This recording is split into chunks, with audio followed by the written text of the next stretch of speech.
Labadiena, gerbiami visaginiečiai, kaip ir pažadėjau. Išeisiu iš kabineto ir eisiu į ten, kur vyksta realūs darbai. Už mano nugaros vyksta statybos darbai rekreacijos zonos.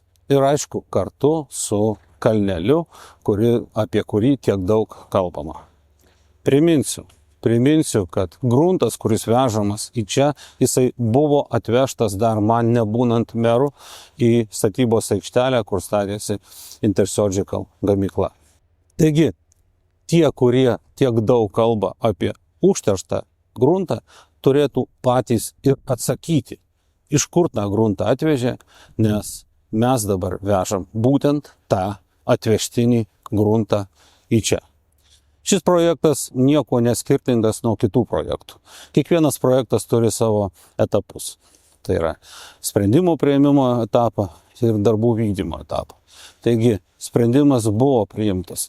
Taryba priėmė sprendimą, kad reikia vykdyti šitą projektą. Po to buvo projektavimas, projektas taip pat buvo pateiktas komentarams visuomeniai.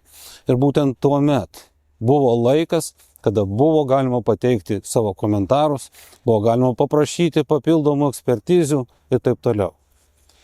Niekas nieko neprašė. Dabargi, kada jau vyksta darbai, kada pasirašyta sutartis, fantazavimas papildomų kažkokių nereikalaujamų ekspertizių ir darbų stabdymo neša tiesioginę žalą mūsų savivaldybės biudžetui.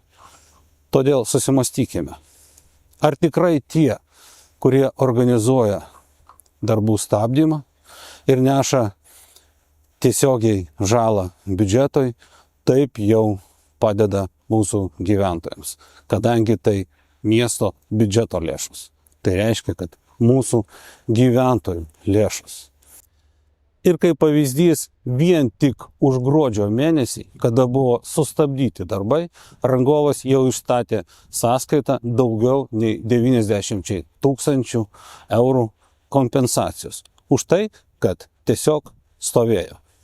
Todėl susimastykime, ar tikrai tai yra rūpestis gyventojais. Todėl noriu pasakyti, kad jau vyksta diskusijos su teisininkais ir galvojama, kaip patraukti atsakomybėn tokius pseudo gynėjus mūsų gyventojų, kad patraukti atsakomybėn ir jie kompensuotų šitą žalą padarytą savivaldybei. O aš gerbiu tarybos sprendimus ir laikausi žodžio. Šiai dienai nėra jokių prielaidų stabdyti darbus. Todėl darbai bus vykdomi.